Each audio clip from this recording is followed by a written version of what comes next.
7:30 से निकला हूँ सिर्फ आपके जलसे में आने के लिए, और एक लंबा सफर तय करके अल्हम्दुलिल्लाह मैं यहाँ तक पहुँचा हूँ। बिहार किशनगंज से निकलकर बागडोरा एयरपोर्ट से दिल्ली गया। दिल्ली में 4 घंटे के बाद औरंगाबाद, और फिर औरंगाबाद से 2.5-3 घंटे का सफर तय करके अल्हम्दुलिल्लाह मैं यहाँ पर पहुँचा हूँ। अगर यहाँ पर जो लोग खड़े हुए हैं, अगर वो नहीं बैठेंगे तो मैं जाकर बैठूंगा। आपका अगर मैं आपको 2 मिनट दे रहा हूँ, या तो आप खामोश बैठेंगे या फिर आप चले आएंगे वापस। मुझे आप फैसला कर लो। आप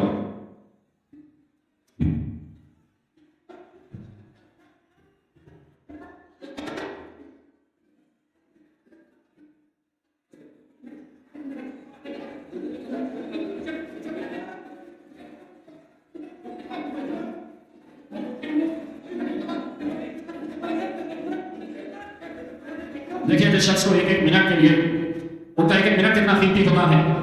इतना पूछो दूर का सफर तय करने के बाद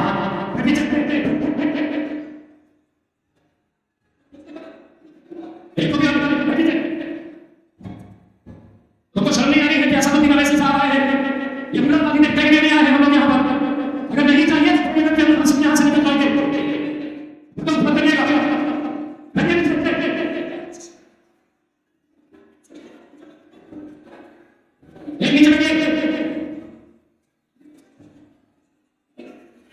मेरे अजीज दोस्तों और बुजुर्गों, क्योंकि सिर्फ आधे घंटे का वक्त है, मैं ये चाहूंगा कि आप मेरी बात को सुने, समझें, और यहाँ से आप एक पैगाम और फिक्र लेकर उठें, ताकि आप तमाम लोग महाराष्ट्र में मजलिस इत्तेहाद मुस्लिमीन को मजबूत करें।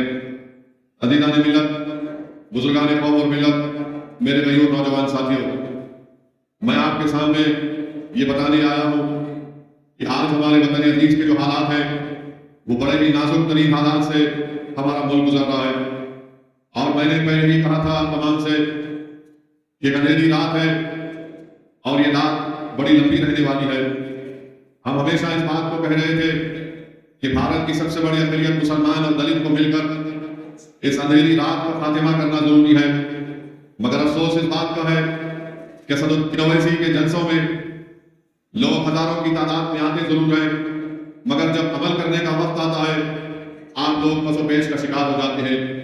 मेरे अजीज दोस्तों बुजुर्गों, मैं आपके सामने खुलकर कह रहा हूं, मैं आपको बता रहा हूं, मेरी इस बात को आप जहन नशीन कर लीजिए कि आज भारत में मैंने जो बात पार्लियामेंट में कही थी, वो आज आपके सामने कहना चाहता हूं कि आज भारत में जो 17 करोड़ मुसलमान हैं, ये तमाम के तमाम जो मैंने पार्लियामेंट में कहा था, इधर आओ, ऊपर लो, ऊपर लेके बिठाओ, चलो घर जाओ, पानी पिलाओ।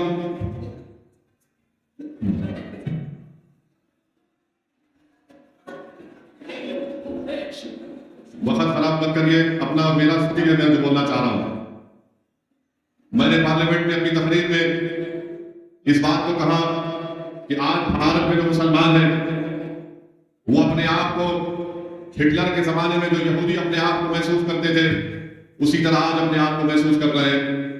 मेरे अजीज दोस्तों और बुजुर्गों, मैंने अपनी पार्लियामेंट की तकरीर में जो कहा, वो आपके सामने दोबारा अर्ज कर रहा हूं कि ख्वाजा अजमेरी रहमतुल्लाह अलैह के आस्थाने पर चादर बिछाने का काम तो नरेंद्र मोदी करते हैं, बहुत अच्छा है, मगर ये कौन सी मोहब्बत है ख्वाजा अजमेरी से कि आप मसाजिद को हमसे छीनना चाहते हैं? ये कौन सी मोहब्बत है कि आप दरगाह पर चादर को बिछाएंगे मगर आप हमारे बच्चियों के सर से हिजाब को छीन लेंगे? ये कौन सी मोहब्बत है कि बिल्कुल खानों को या रस्मत रेजी करने वालों को आप छोड़ देंगे? ये कौन सी मोहब्बत है कि आज मसाजिद को हमसे छीनने की पूरी कोशिश की जा रही है? दिल्ली दारुल हुकूमत है भारत का, वहां पर 500 साल की मस्जिद को बगैर किसी नोटिस के कानूनी कार्रवाई को सामने देकर उस मस्जिद को शहीद कर दिया गया। 600 साल पुरानी मस्जिद को शहीद कर दिया गया, और बाजू कब्रिस्तान था, कब्रिस्तान को भी शहीद कर दिए। और कब्रिस्तान को जब शहीद करे तो खबरों से कफन निकल कर नजर आ रहा था। हम पूछना चाहते हैं ये क्या करना चाहती है बीजेपी इस मुल्क में। मेरे अजीज दोस्तों और बुजुर्गों, ना सिर्फ ये बल्कि अगर आप देखेंगे जब से इस मुल्क के वजीर आजम नरेंद्र मोदी बने उन्हीं की हुकूमत का डेटा ये बताता है आदादुशुमार कि हायर एजुकेशन में 1,80,000 मुसलमान नहीं है। आला तालीम हायर एजुकेशन से मुसलमान 1,80,000 अपने आप को निकाल चुका है। आखिर इसकी वजह क्या है? आखिर क्यों नरेंद्र मोदी सबका साथ सबका विकास इस बात की बात करते हैं और प्री मैट्रिक स्कॉलरशिप को 9वीं क्लास से शुरू करते हैं, जबकि सारी दुनिया जानती है कि मुसलमान का बच्चा और बेटी प्राइमरी एजुकेशन में 4वीं-5वीं जमात से ही उनका ड्रॉप आउट शुरू होता है। तो भारत के वजीर आजम 9th क्लास में प्री मैट्रिक स्कॉलरशिप को देते हैं। मौलाना आजाद फाउंडेशन को खत्म करके रख दिया, मदरसा मॉडर्नाइजेशन को खत्म करके रख दिया।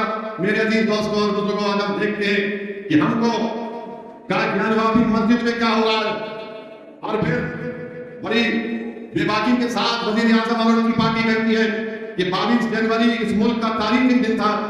मैं पार्लियामेंट में खड़े होकर कहा कि अगर 22 जनवरी तारीखी दिन था तो उस तारीखी दिन की बुनियाद 6 दिसंबर 92 को रखी गई। 22 जनवरी अगर तारीखी दिन था तो उसकी बुनियाद 1986 में ताले खोल कर रखी गई। 22 जनवरी अगर तारीखी दिन था तो जीबी पंत ने मस्जिद के अंदर जो मूर्तियां रखी गई उसको नहीं निकालकर 22 जनवरी को मुमकिन बनाया। 22 जनवरी मुमकिन इसलिए हुआ कि सुप्रीम कोर्ट ने आस्था की बुनियाद पर फैसला देकर पूरे मुल्क पे पैगाम दे दिया कि आस्था बड़ी है और एविडेंस को कोई देखा नहीं जाएगा। मेरे अजीज दोस्तों और बुजुर्गों, मैं आपसे अपील कर रहा हूँ, गुजारिश कर रहा हूँ कि खुदा के लिए अपनी अपनी मस्जिदों को आबाद रखो। जब मैंने ये बात कही तो मुखालिफीन मजलिस ने मुझ पर इल्जाम लगाया और कहा कि मैं असदुद्दीन अवैसी खौफ पैदा करना चाहता है। मैं खौफ नहीं पैदा कर रहा हूँ, मैं बहैसियत एक मुसलमान मेरा दीनी फरीजा पूरा कर रहा हूँ, बहैसियत एक भारत के शहरी के आपसे अपील कर रहा हूँ कि भारत के संविधान में फ्रीडम ऑफ रिलीजन एक फंडामेंटल राइट है, डिग्निटी एक फंडामेंटल राइट है और बीजेपी आरएसएस ये चाहती है कि हमसे हमारी डिग्निटी को छीन लिया जाए। मेरे अजीज दोस्तों और बुजुर्गों, आखिर कब आप लोग बेकार होंगे? क्या आप कयामत आएगी तो जब बेकार होंगे और अपने वोट का सही इस्तेमाल करेंगे? याद रखो भारत के मुसलमानों, मेरी इस बात को जहन नशीन कर लो कि बीजेपी को रोकने की जिम्मेदारी सिर्फ 17 करोड़ मुसलमानों की नहीं है। बीजेपी को रोकने की जिम्मेदारी हर समुदाय के जिम्मेदारों की है, मगर हम ये समझते हैं कि सिर्फ हमारी जिम्मेदारी है। अरे बताओ, आखिर कब तक आप इन्हीं सियासी हरकतों पर अमल करते रहेंगे? बताइए, भारत की पार्लियामेंट में कितने मुसलमान एमपी हैं? 17 करोड़ तुम्हारी आबादी है, 14% है। आप 5% आपके एमपी नहीं है, 5% भी आपके एमपी नहीं है और आपसे कहा जाता है आकर कि जब अकोला में इलेक्शन होगा तो तुम सेक्युलरिज्म को जिंदा रखना। मैं उन सरदारों से कह रहा हूं जो मुसलमानों की सभा में, मैं उन चौधरियों से कह रहा हूं जो दिल्ली में बैठकर हमारे इत्तेहाद का सौदा करते हैं, अरे तुमको क्या अल्लाह का खौफ नहीं है? तुम कब तक मुसलमानों का ठेका लेकर नुकसान पहुंचाओगे? अरे बताओ तुम इन लोगों को कि आज मोदी अगर जीतता है तो मुसलमानों की वजह से नहीं, मोदी अगर जीतता है तो उसने अपने आप को एक बड़ा लीडर बना दिया, हिंदू हिंदू सम्राट कहकर वो तमाम मेजॉरिटी कम्युनिटी को एक करने की कोशिश कर रहा है। अरे नरेंद्र मोदी ने भारत की सियासत में मुसलमानों को मार्जिनलाइज करके रख दिया। आज भारत की सियासत में नक्शे में तुम कहीं पर नहीं हो। तुम अकोला की सरजमीन में हजारों की तादाद में इस गुनाहगार और दीवाने की बात सुनने आए हो, मगर मेरे भाई बताओ तुम्हारा भारत की सियासत में कहां है तुम्हारा निशान? बताओ। तुम अगर ये समझते हो कि असदुद्दीन अवैसी में इम्तियाज दलील है, नहीं। भारत की पार्लियामेंट में, महाराष्ट्र की विधानसभा में एक असदुद्दीन और इम्तियाज दलील नहीं, बल्कि ऐसे 50 इम्तियाज दलील महाराष्ट्र और पार्लियामेंट में होना चाहिए। क्यों नहीं हो रहा? क्योंकि तुम मुत्तहिद नहीं हो। तुम यहाँ जलसे में आते हो, तुम नारे लगा रहे हो, मगर जब वोट डालने की बात आती तो तुम्हारे दिमाग में एक चीज डाल दी गई है, सेकुलरिज्म। अरे जो संविधान में सेकुलरिज्म लिखा गया मैं उसको मानता हूं, तुम सियासी सेकुलरिज्म को मत मानो। खुदा के क्या मिला तुमको? तुमने मस्जिद को खोदी सेकुलरिज्म के नाम पर, तुमने महरमी की मस्जिद को खोदी सेकुलरिज्म के नाम पर। तुम्हारी हमारी शरीयत में मदाखलत की बात हो रही है। मेरे भाई बेकार हो जाओ, सिर्फ वोट डालने वाले मत बनो। तुम कोई बकरे नहीं है कि हर के पीछे चलोगे। तुमको शेर बनना है, तुमको कौम की क़यादत करना है, तुमको मुल्क को लेकर आगे बढ़ना है। ये मदरसे इत्तेहाद मुस्लिमीन का पैगाम है। हमको भेड़ बकरियां नहीं है कि कोई बकरियां क्या है हमारे पीछे चल रहे बहुत चले। किसी कौम के लिए 20 साल 30 साल 40 साल बहुत हो गया। तुम कब तक भेड़ बकरियों की तरह चलोगे? क्या तुमने दिमाग नहीं है? क्या तुमने कॉन्फिडेंस नहीं है? क्या तुम मुल्क की क़यादत नहीं कर सकते? क्या तुम लीडर नहीं बन सकते? क्या तुम असदुद्दीन अवैसी से बेहतर शायद नहीं बन सकते? तुम बन सकते। सिर्फ शर्त यह है मारने के लिए नहीं कह रहा हूं, ताली मारने के लिए नहीं कह रहा। मैं चाहूंगा कि मेरी आंख बंद होने से पहले तुम लीडर बनाओ, तुम मुसलमानों के फ्लैग बनाओ, तुम इस गरीब कौम के इंसाफ के लिए लड़ो। और अगर तुम सिर्फ वोट डालने वाले बनना चाहते तो कुछ नहीं होने वाला है, कुछ भी नहीं होने वाला। एक मस्जिद चले गई, तुम्हारा काश तक कई मसाजिद चले जाएंगे, कल शरीयत में मुदाखलत हो जाएगी, बच्चे थोड़े जेल में है तो पूरे जेल में चले जाएंगे। बताओ मेरे भाई, अब आप क्या करने वाले हैं? आप क्या वोट डालेंगे या वोट लेंगे? बताओ मुझे, आप वोट लेंगे या वोट बंद रहेंगे? बताओ कितने लोग वोट लेना चाहते हैं? बताओ। देखो, अल्लाह को गाना रखना, हाथ उठाना। दोबारा पूछ रहा हूं, लेने वाले बनोगे? ये 22 पे बैठने वाले हाथ उठा रहे नहीं उठा रहे? ये नियत कर लो, आप नियत कर लो, इंशाअल्लाह बोलो कि अल्लाह को वोट देंगे इंशाअल्लाह ताला। या महाराष्ट्र से आप इंशाअल्लाह ताला महाराष्ट्र के आने वाले लोकसभा इलेक्शन में आप 3-4 मुस्लिम एमपी को कामयाब करेंगे? जोर से बोलो इंशाअल्लाह, जोर से बोलो। महाराष्ट्र से 4 मुस्लिम एमपी कामयाब करेंगे? मेरे भाई, किसके कामयाब करेंगे? किसके कामयाब करेंगे? किसके कामयाब करेंगे? आवाज नहीं आ रही, जोर से बोलो ताकि शिंदे को मालूम हो जाए, फडणवीस को मालूम हो जाए, शरद पवार को मालूम हो जाए, अमित शाह को मालूम हो जाए और मोदी को मालूम हो जाए कि महाराष्ट्र से मजलिस के 4 मुस्लिम एमपी कामयाब होंगे इंशाअल्लाह। ये चीज पता करो। ये सेलफोन लाइट लगाना नहीं है, अभी दिमाग में बत्ती चलाओ, दिमाग को खोलो, सीने को चौड़ा करो, डर डर कर घुट कर जिंदगी मत गुजारो, शेरों की तरह जिंदगी गुजारो। ये जिंदगी चंद दिनों की है, गुलामी करने के लिए नहीं है। क्या तुम नहीं देख रहे मेरे भाई कि अशोक राव जो मुझे गाली देते थे, उनके चमचे जो मुझे गाली देते थे, आज मोदी के पैरों के पास बैठकर रपा चाय पी रहे हैं। कल तक भी टीम बोलने वाले आज खुद मोदी के पास जाकर राज्यसभा की मेंबरशिप अशोक राव ले रहे हैं। मैं पूछना चाहता हूं, जो मुझ पर इल्जाम लगाते थे बी टीम का, अरे असली टीम तो तुम हो आरएसएस की, क्योंकि मैं सच्चाई को बयान कर रहा था तो तुमने मुझ पर इल्जाम लगाया। अब एक और मध्य प्रदेश का एक्स चीफ मिनिस्टर कमलनाथ, जिसको कहा गया कि इंदिरा गांधी का तीसरा बेटा, ये मैं नहीं कह रहा हूं, लीडर बोला, वो भी मुझे गाली देता था। अब सुना है कि वो भी जाने वाले हैं बीजेपी में। अब बताओ फिर कौन बी टीम है? कौन बी टीम है मेरे भाई? अजीत पवार के चमचे हम पर उंगलियां उठाते थे, असदुद्दीन अवैसी आएगा तो खुदा कर देगा। मैं बोल रहा था याद रखो, अल्लाह इनके चेहरों को दिखाएगा। अब अजीत पवार किधर बैठे हैं? अजीत पवार उधर बैठे जाकर, और अजीत पवार बोल रहे कि मैं अपनी घरवाली को अपनी बहन के खिलाफ लड़ाऊंगा। अब आप बताओ ये क्या मामला हो रहा है महाराष्ट्र में?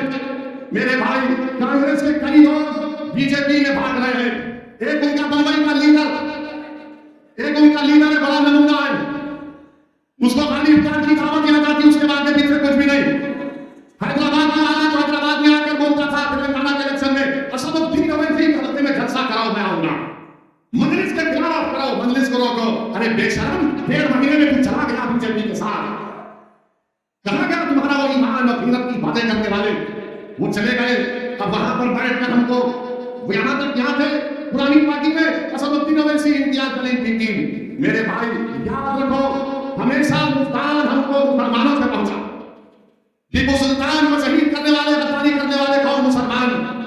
सिराजुद्दौला को धोखा देने वाले कौन? मुसलमान।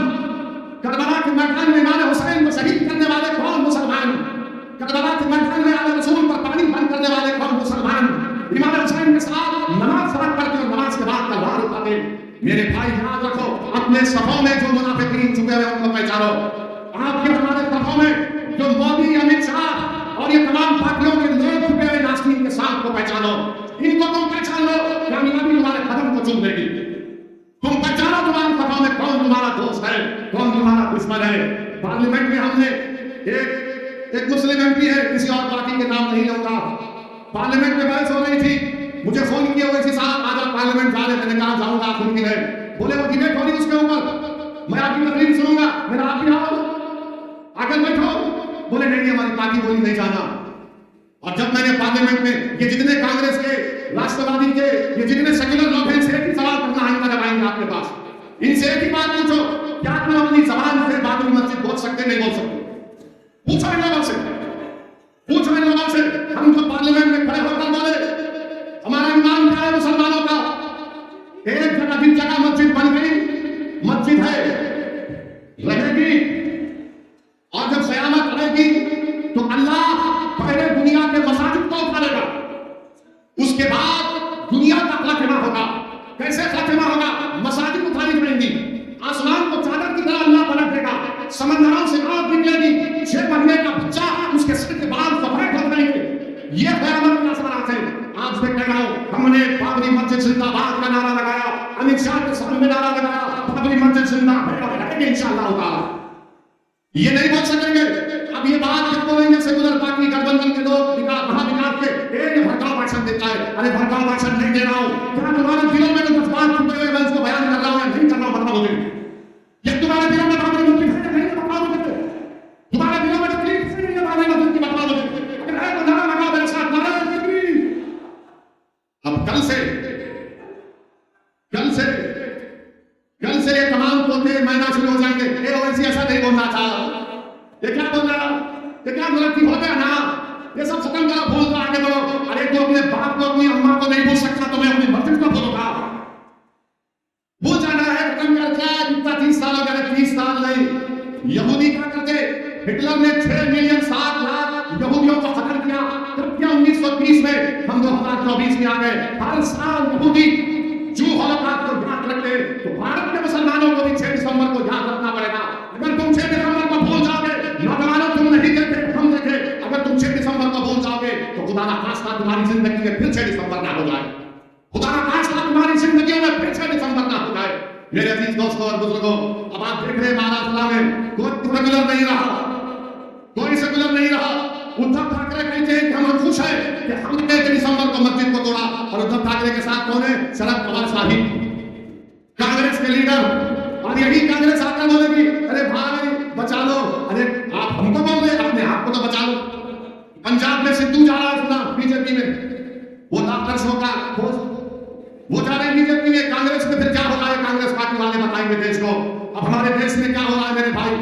हमारे मुल्क में हर चीज जो मुसलमानों से ताल्लुक रखती है, नहीं नहीं नहीं, इसको नहीं रख सकते, इसको नहीं रख सकते। कोई बोल रहा है कि देश में रहना है तो बोलना पड़ेगा। हमको लिखाकर मुगलों से मिला देते। अरे भाई मैं क्या औरंगजेब का स्पोक्स पर्सन हूं, मैं क्या बाबर का स्पोक्स पर्सन हूं? मगर आपको बता रहा हूं एक चीज, या कितने लोग कुर्ता पहन कर आए? इम्तिहान दे दिया आप नहीं पहने? कितने लोग कुर्ता पहन कर आए?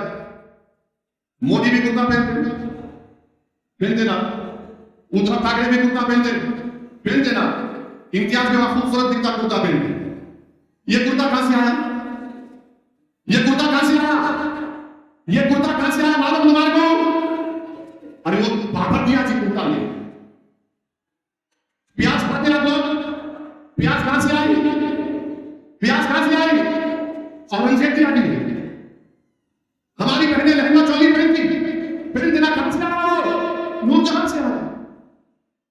अब आप बताइए, नहीं देश में रहना है तो ये करना पड़े। कुर्ता क्यों पहनते भाई तुम? कुर्ता मत पहनो, कुर्ता पहनेंगे और फिर हमको गाली देंगे। हमको मुगलों से कुछ लेना देना नहीं है। अच्छा बार बार बोलते वो मस्जिद तो मंदिर तोड़े। अरे भाई मंदिर कौन तोड़े आपको मालूम? मंदिर तोड़ने वालों का नाम आपको बताता हूं। एक जम्मू कश्मीर का बादशाह था राजा हर्ष, क्या नाम था उसका? याद रखो, राजा हर्ष के पास एक फौज थी, इसका काम कितना था कि मंदिरों को तोड़ना। ये बोलते ना मुसलमान भारत में नहीं है, तो कनिष्क भारत का था, कनिष्क का था, बताओ आरएसएस वालों। पार्लियामेंट में बीजेपी के एमपी उठ गए, बोले बाबर के बारे में बोलो, मैं बोला पुष्पमित्रा संघा के बारे में बोलो, पुष्पमित्रा संघा के बारे में बोलो। इसीलिए बोलता हूं पढ़ो मुसलमानों, खूब पढ़ो, नेक बनो, काबिल बनो, वकील बनो, हिस्ट्री पढ़ो, संविधान पढ़ो, ताकतवर बनो। तुमको कानून की रियासत करना है। तुम लीडर बनोगे या लीडर बनोगे? बताओ मेरे को, तुम लीडर बनोगे या लीडर बनोगे? तो लीडर बनने के लिए पढ़ना पड़ेगा, तुमको ताकतवर बनना पड़ेगा, मस्जिदों को आबाद करना पड़ेगा। अगर तुम सिर्फ सिगरेट मार के, पान खा के, गुटखा खा के, जुत्ता मारे तो लीडर नहीं बनते, तुम लीडर बनोगे। तुमको अगर कौम की रियासत करना है तो अपने दिलों में अल्लाह का खौफ पैदा करो। मेरे अजीज दोस्तों और बुजुर्गों, वक्त बहुत कम है। हम आपसे सिर्फ यही अपील करने आए हैं कि अब की बार पार्लियामेंट इलेक्शन में आपकी जिम्मेदारी है कि आप हैदराबाद, किशनगंज, औरंगाबाद और तमाम जहां से मजलिस के उम्मीदवार हैं, आप वहां से मजलिस को वोट देंगे। याद रखो, दलित, मुसलमान, आदिवासियों के लिए जब तक आप अपनी लीडरशिप को नहीं बनाएंगे, आप कामयाब नहीं हो सकते। आज आपसे मैं कहता हूं, जहां तक मेरी बात जानी, इम्तियाज जलील को मेरे साथ लोकसभा भिजाएंगे नहीं भिजाएंगे बताओ? मुझे अकेला मत भिजाओ मेरे भाई, मेरे साथ मेरे साथी को भिजाओ। औरंगाबाद की आवाम को लाखों सलाम। आज आप दोनों भी खत्म हुआ, अभी 4 मिनट है, कहीं पूछ रहे बैठो ना, मैं इतनी दूर से आया तुम्हारे वास्ते। मराठा रिजर्वेशन यकीनन मराठाओं को दो, मगर मुसलमान क्या गुनाह करें?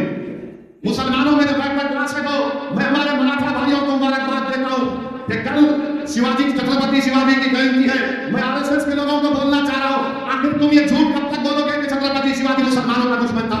छत्रपति शिवाजी के पास 13 मुसलमान जनरल थे, उनका लॉ मिनिस्टर मुसलमान था, तोप का मिनिस्टर मुसलमान था।